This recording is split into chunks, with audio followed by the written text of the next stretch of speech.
and welcome back to For the Souls podcast. Today's episode is an extension of the first video I made in this series called The Scapegoat and Blacksheep of Your Family. I really wanted to emphasize how to overcome the turmoil that this has caused in your life, things that you can do to better improve your mental health and just emotional health as it pertains to what you've dealt with being the black sheep or scapegoat of your family. In the first episode that I did, if you haven't watched it, please go catch up. It's just me sharing my testimony of what it was like for me to be the scapegoat and black sheep of my family. I thought it was very important to start there so that people see that I'm not like blowing smoke up your ass. What I come and share with you guys as it pertains to knowledge and advice and wisdom is because I have lived it myself and I have learned a thing or two from my experiences.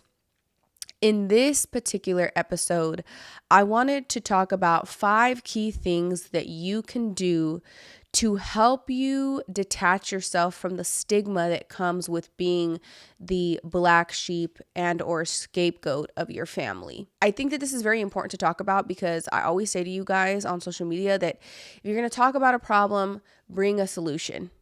I say this even when you're getting in disagreements with people. Don't ever bring up a problem if you're not willing to bring a solution. So in the first video, it was mostly just like honoring the fact that you are the chosen one in your family to break the cycles. In this video, I actually want to equip you guys with some knowledge. So let's start with number 1. I wrote these down so that I wouldn't forget them. They really aren't in any particular order except for the first one. I do feel like this is where you should really start off. All the other ones, they're kind of things that you have to do simultaneously. And it definitely is going to require some balancing. I do want to preface this video by saying that when you choose healing, when you choose to embody change from what was normalized to you, I want you to prepare yourself mentally for the mental tax that comes with it, because it actually is really exhausting to process emotions. You know, even when you go to therapy and you begin to talk to a therapist and you begin to, just vocalize your experiences, those initial sessions with your therapist, they feel very heavy. It feels like almost counterintuitive to do therapy or counterproductive, because you go into these sessions thinking like, oh, I'm going to feel alleviated and absolved of these, this emotional turmoil or a psychological turmoil that I'm experiencing. But you'll find that initially the opposite is quite true. And that is because in order to get out, you have to go through. And so, when you do this work and when you start implementing these things in your life, initially you will feel challenged and you will feel exhausted because it's requiring of your physical body something that you haven't done before. Think of it as exercise for your spirit and your brain. And with all kinds of exercise, you do get tired, you do get worn out. So allow yourself room for grace, allow yourself room for rest.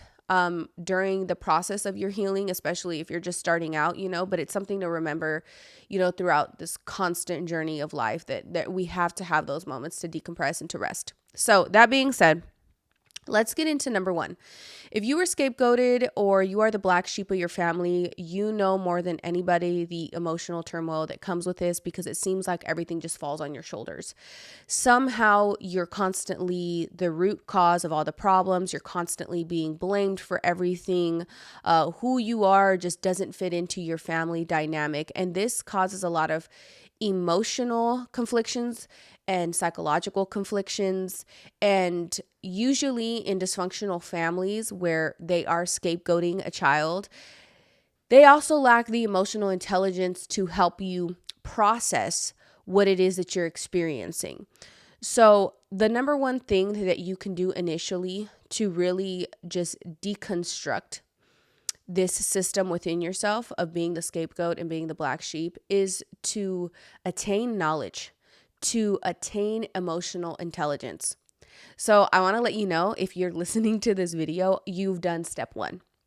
Now, I'm not the only person that you should listen to. I would advise for you to just look everywhere, get curious about, these family dynamics, get curious about other testimonies of scapegoats, get curious about what it means to embody emotional intelligence, and take yourself down those rabbit holes, analyze yourself. How have I processed things throughout my life, and how have I dealt with hard emotions, and, how do other people deal with hard emotions? I know that for me, in the beginning of my healing journey, I was 21 years old. I've, said in the other episodes, I've been at this 9 years.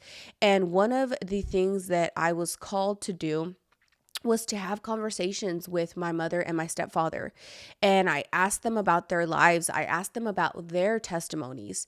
And it was an unconscious thing at the time. But what that helped me do was actually learn how my parents operate, learn how their brains work, and understanding the ability to understand someone else is an awesome tool to be able to not attach yourself to their flaws or their attacks or however they do you wrong.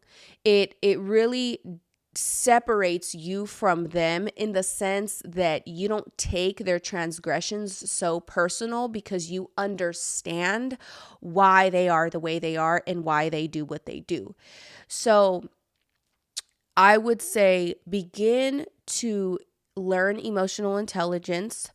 That will become your biggest friend. Get curious for wisdom. Always look for the lesson in everything that you go through. And even good people can teach you things. Even bad people can teach you things. If you pay close enough attention to life, you can learn something from anything. Obviously, I'm not bound by the regulations of psychology. So I can tell you as a Christian woman that your relationship with God will also be a pivotal tool to overcoming the turmoil that being the scapegoat and the black sheep in your family has caused. I, know that I do have a lot of non-believers that follow me. So if you are a non-believer, all respect, but take what I say with a grain of salt.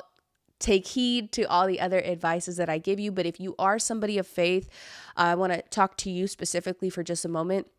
Your relationship with God will give you the revelations that you need to better understand life, yourself, your circumstances.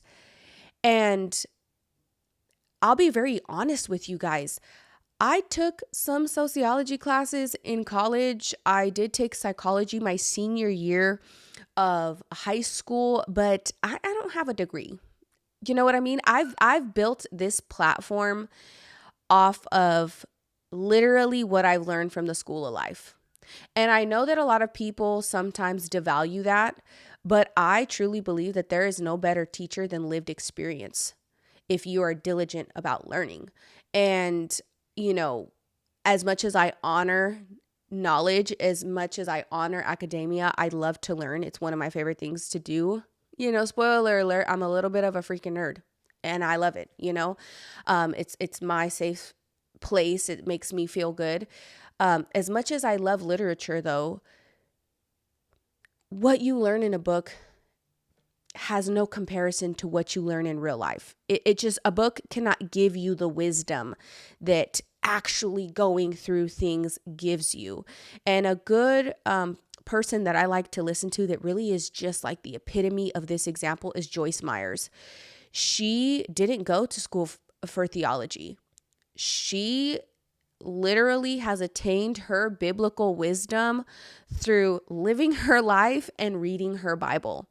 And that is extremely unorthodox in today's day and age because it seems like people will only validate you if you have a certificate or degree under your belt, or, you went to school for a certain period of time, and they'll really discredit your knowledge. But I mean, there's a reason why I think so many people have followed me. They like my advice, and I'm here to tell you that life taught me, God taught me, and you can't explain God's teachings to people.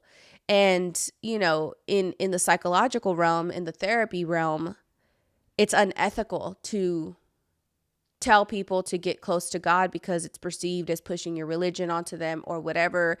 But like I said, luckily I'm not bound by the regulations of psychology or therapy or any of that, because I'm just on here just giving my testimony and life advice. So my advice would be to nurture your relationship with Jesus Christ. Nurture your relationship with him, because the deepest revelations that you will ever receive will come from him and his source. And you're not going to be able to explain to these people how you get this revelation. You have to live it to understand it. Those of you who know, if you have been on your walk with Jesus Christ, I'm sure that by this point, there have been some things that happened that are of divine intervention, and you can explain it to people in a way that they'll understand. So that's one more thing that I would advise. The second thing that I would advise would be emotional regulation. Now, usually people process in two different ways. There's lots of different ways of processing, right? But if I'm generalizing the majority, there's people that detach and disassociate, and then there's people who are reactive. In my scapegoat, black sheep testimony, I would say that I experienced both sides of the coin. When I was younger, before I really reached my teenage years, I would say I experienced more of the disassociation part of processing my emotions and regulating myself. I internalized a lot of the emotions and the negative emotions, and unconsciously, the person who was scapegoating me, my stepfather, his voice became the voice inside my head. So because his voice became the voice in my head, I beat myself up so much, and the only way that my brain could survive in that time was to disassociate from how deep the pain was. Obviously, pain that you don't face festers. So a lot of emotional and psychological turmoil will manifest into physical ailments, and it totally manifested for me. I had a lot of gastrointestinal issues as a child. I developed severe anxiety, and I'm talking about chronic anxiety to this freaking day. I regulate it a lot better now because now I have a little bit more tools, but I still get those episodes very, very ugly, especially if I am in a season where a lot of family things are happening. Yeah, I don't got no control over that anxiety during those periods of time. But for the most part, I've built up the mental capacity to be able to handle, or not mental capacity, mental fortitude to be able to handle those moments of anxiety. But when I was younger, I was getting hospitalized. Ambulances were coming to my house, fire trucks, because I'm in there hyperventilating, forgetting to breathe. You know what I mean? I feel like I'm about to have a heart attack. So that is the physical manifestation of stress and undealt with emotions. As I got older, I started to deal with a lot of rashes. I would break out in rashes. I would go blind in my left eye. If you've been keeping up with me on social media, I started growing a mass in my neck that by the grace of God was what is the word? Benign. That was benign. And I'm so grateful for that, because I was stressed out. I was like, oh my gosh, did my trauma catch up to me and your girl got cancer? Luckily, no, but it is a reactive mass. So that means that when my body is in survival mode, when I am stressing, that mass is prone to grow. And it's right here, right in my neck. I was like, God, you're real funny. You real funny with that joke, because I be stressing about my papada. But whatever, God got a little sense of humor, giving me a little reactive mouse right there. Well, not that he gave it to me, but it just so happened to be right there. But yeah, so that is the dangers of disassociating and internalizing your pain, right? This is not processing your emotions, running from them. Also, you're more prone to have dependencies. whether that is codependency on other humans and attachments that are unhealthy with partners, with friendships, or whether that dependency is alcohol or drugs or pharmaceuticals. There's this really big misconception that because a doctor prescribes you something that is okay for your body and your nervous system. And that's not necessarily what I believe is fully true. I do think that medications can help a lot of people, and I am so grateful for the advancements in the Western health system. Equally so, though, I think that we live in a very company business-like model with our healthcare, and I don't think that our system truly attacks the root of what's causing illnesses in our body. Rather, they band-aid those issues, and they sell you the solution because it wouldn't be conducive to fix the problem from the root, because then all these pharmaceutical companies and doctors would be out of business. And that's just not my approach. I like to model to people and teach people how to heal something from the root of it so that they can cure themselves of those ailments, and obviously my lane is the emotional and physical ailments that we go through when we experience trauma. So, dependency is a real thing. And you know what? Sometimes it's not even drugs and alcohol. You could be dependent on food. You could be dependent on the gym. And I know, there are what seem to be healthy dependencies, right? But even an herbalist knows that those herbs that can heal your body can also poison you, because everything in life is about balance and moderation. And so what I like to say to people is anything that is making you fully avoid what you need to face is a form of dependency and can be dangerous. Even things that seem healthy, like going to the gym, breath work, meditating, prayer, religious escapism is a real thing, okay? You have to also do the work. Yes, the Lord lays the foundation and gives you the blueprint, but you also have to do the work to get yourself through these things. So just be mindful of that in the back of your mind. Now, when it comes to the other side of the coin, the reactivity aspect of it, I too became very reactive in my adolescent young adult life. This reactivity was my way of not disassociating anymore. And it was my way of actually allowing myself the space to feel my emotions. But I was reacting in such a bad way.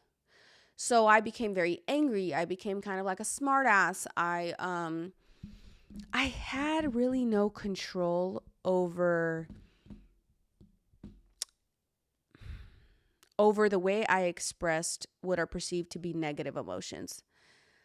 I think the only negative emotion is hate. I don't think that we should have hate in our heart, but I think every emotion, both the ones that are perceived as good and the ones that are perceived as bad, are crucial to the human experience. And I think there's honor in feeling all of those emotions. And there is a healthy way that you can go about processing those emotions and expressing those emotions. I was not expressing those emotions in the healthiest way when I was a teenager and when I was a young adult. And in my particular case, this was very detrimental to the narrative about me. I let you guys know in my first video that one of the things that my stepfather is really, really good at is distorting and manipulating the reality. And so what I faced as the scapegoat and black sheep of my family was that my reactivity was used as a deflection of the problem. So if, I was being antagonized or bullied or just belittled, berated by my stepfather, and I would react and I would respond and I would do it in the way that I think that I'm defending myself, my reactivity was then the talking point. Oh, well, look at how crazy she is because of how she reacts. Look at how mentally unstable she is because of how angry she gets. Look at the words coming out of her mouth. Look at how hateful she is. And it took me many, many years to understand the importance of emotional regulation because that was taking my power back. When I achieved the level of emotional intelligence that guided me in the emotional regulation, I realized that in this emotional regulation, I was disarming my stepfather. And not only do you disarm the people who are trying to antagonize you, you disarm anybody who has ill will towards you, because if you can regulate yourself and if you can control yourself, no one has control over you. So emotional regulation will be a really key factor in taking your power back and having that power within your life. Next one would be boundaries. Number 3, well, technically number 4 if we count the Jesus advice, but number 3 on the list would be boundaries. Boundaries are going to be extremely important for you to lead the life that you want. When I got into this whole healing thing and really facing the stigmas that I had on my back, like the topic of this video, I thought that the most important part of healing was finding myself again. And I mentioned to you guys that like when I first started healing, I felt like I was my 3-year-old self again, like before, life hurt me and before I was like corrupted and taught to be bad. And yes, healing is very much returning back to that pure aspect of yourself. But I saw a post on Insta the other day that really sums up what healing should mean. And it said something along the lines of, if you're healing to find yourself, you'll be searching forever. You should be healing to build who you want to be. And when I read that, man, if that ain't the freaking truth, life, this healing journey, it's not about discovering who you are. It's about building who you could be and who you want to be, who you strive to be, and understanding that life in general is about adaptability, because different seasons of your life are going to require different versions of yourself. So there's not one set version of yourself that you should constantly be. Now, obviously, there's a foundation to who you are. There's a blueprint to who you are. But depending on the circumstance that you're living in life, depending on what you're going through or what's going on at that time, there's, the layers to yourself that are going to have to come forth. And so one good way to start building who you want to be is by enforcing boundaries. And that might look different for everybody depending their circumstance. For some people, the role that they play in their family as a scapegoat or the black sheep, their family is still very tolerable. They still are like, man, my family be getting on my damn nerves with how they, put me in this position and they scapegoat me and they, make me feel like I'm just the odd man out. But you can still work with your family, right? So boundaries for you might look like saying no. Ironically, isn't it funny that even though we're scapegoated and we're like the black sheep, everyone still needs us for everything? Because how is it that I'm such a problem, but I got to be everybody's therapist and everybody's backbone and everybody's stability? And if y'all need money, y'all got to borrow it from me. And if y'all need a place to stay, you got to stay with me. And if y'all need advice, you got to hear it from me. And if y'all need someone to get picked up, I'm the one getting called. And that's really because we've spent our whole lives being yes men. We have said yes so much to everybody because we wanted to prove that we were worthy, that people got so comfortable just thinking that they can take, and we're always going to be there at people's, at people's leisure. Now, the good Lord says that we should be giving and we should, just give and love unconditionally. Absolutely. But he also tells us to have discernment, There are people that I have reached capacity with. I done gave you all that I can give. Does that make me a bad person? No, it just means that I have discernment with you because you know no limits and I have to know my limits or I will be depleted. I am still very much a giver. I am still very much a go above and beyonder. I'm just smarter about who I go above and beyond with and who I give the most to. You know what I'm saying? And so boundaries might look like for you saying no. saying, I don't have the mental or emotional capacity right now for you to just like trauma dump on me or drama dump on me or emotionally dump on me. It may look like, what, I can't go to this event today. You done got so caught up showing up for everybody, you forgot to show up for yourself. And there's a thin line between prioritizing yourself to protect your peace and protecting your peace so that you can avoid what you gotta face. It's a very thin line. So you need to be very diligent about, are you enforcing these boundaries because that is important to you developing your autonomy and breaking that stigma and attachment that you have to that stigma? Or are you setting these boundaries because you just want to avoid the conflict as a whole? So be very mindful to not fall back into, the avoidance aspect of things that could potentially manifest.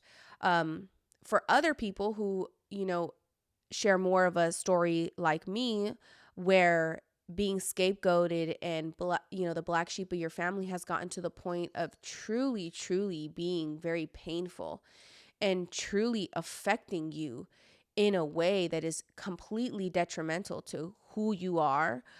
Boundaries might look like going no contact. And this is like, I really do not wish this for families, because as family, we should fight for each other and we should go to bat for each other and we should be able to communicate and overcome and see each other through. But it takes two to tango for that to happen. You know what I mean? If you're the one that's been carrying that burden on your shoulders for years and no one else puts in the effort, you are okay to say, I have to walk away from this, because this has gotten to the point that it's taking from me as a wife. It's taking from me as a husband. It's taking from me as a parent. It's taking from me as the person that I want to be. And I have to break myself of that bondage. So that might be a boundary for people that are, in more dysfunctional situations. Now, these next two that I have for you guys, I suppose they would be considered unorthodox, but I think that they're extremely important if you're serious about wanting to improve this aspect of your life, as well as many others. I know that I'm using this in these examples that I'm about to say in the context of breaking the bondage between being the scapegoat and black sheep of your family, but this can be also prioritized for depression and anxiety and trauma overall. So the first one, number 4, would be sobriety. I know y'all heard that right now and you're like, what do you mean? Are you telling me I cannot drink, not even socially? No, that's not what I'm saying. I will say that obviously sobriety is like the most extreme word to use.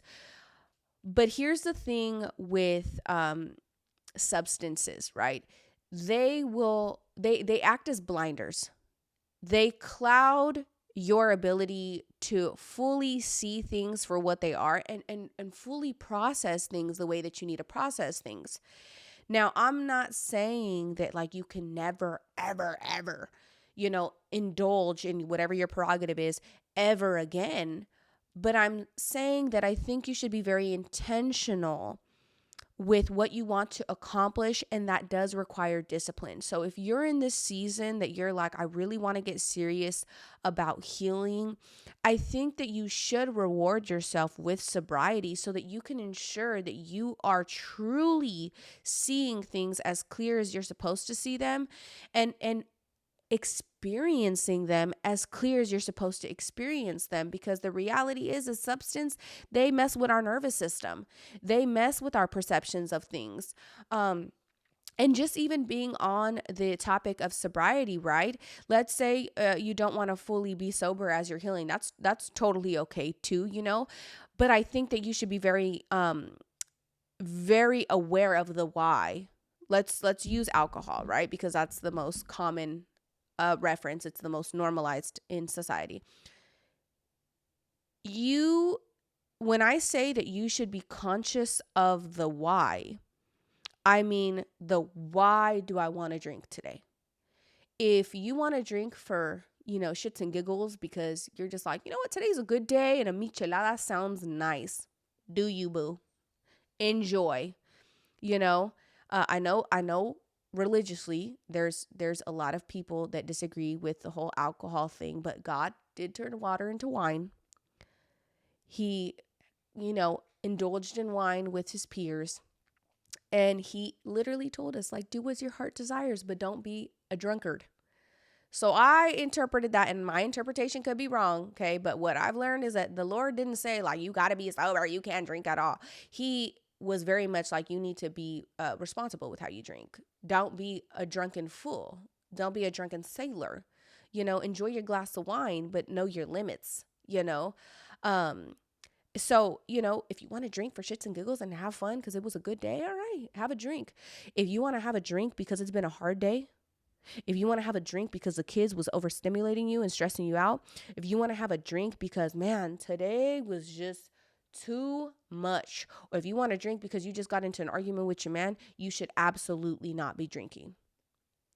Because if the why you want to drink is based on a negative emotion, you are using alcohol or substances as a crutch to be avoidant.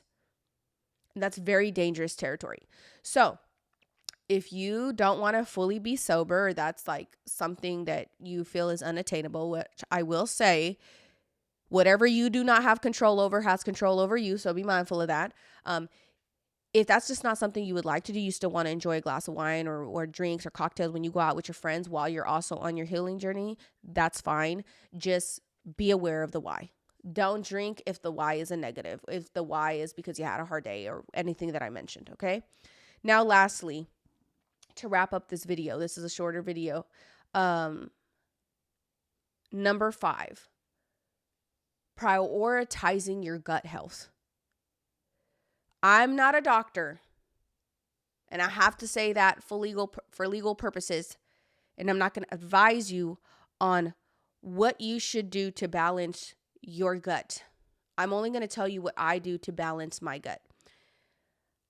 I try to eat as much God-given food as possible, which pretty much just means like avoid processed food. Avoid processed food as much as you can. I still fuck with my hot Cheetos though. You know what I'm saying? On the weekends, I'm gonna have some hot Cheetos. Doritos con chile y limon. I'm sorry. My little chocolates. I love my little chocolates. Okay. That's only for the weekend and only in moderation. All right. I regularly drink kefir.